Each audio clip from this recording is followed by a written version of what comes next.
Let's talk about the C word, the word a lot of artists don't like to hear, which is content, right? Because a lot of y'all don't like the idea of making content to push your music or being perceived as content creators.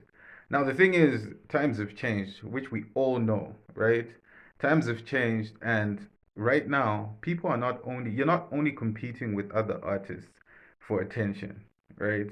People are watching live streamers, people are watching soccer, people are watching other short form content. There's just a lot that's being bombarded into people's faces. So if you want to stand out, you gotta make content, right?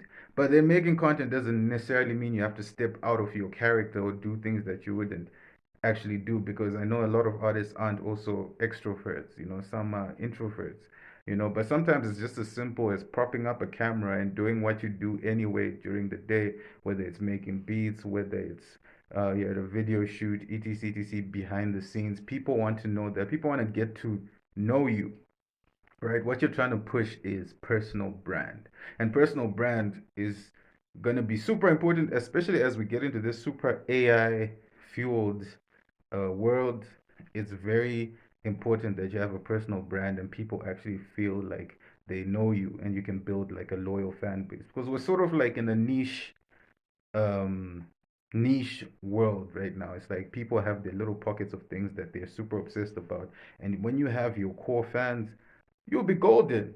So I personally do um beat breakdowns, reaction videos, um, and a whole lot of other stuff that just aligns with my personality. And you can find stuff that works for you as well. Like, what are you interested in? What opinions do you have? What things that actually like inspire you? You see, for example, I'm a big anime fan.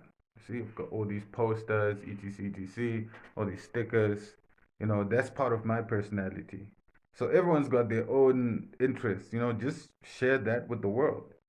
So it's like you just have to figure out what are things that make you you, especially since if you can create a great song, you can create great content because you are a creative in general. It doesn't necessarily mean you have to start inventing dances or doing stuff that you wouldn't usually do. The more organic, the more authentic it is, the better. So it's just something to think about. Bless.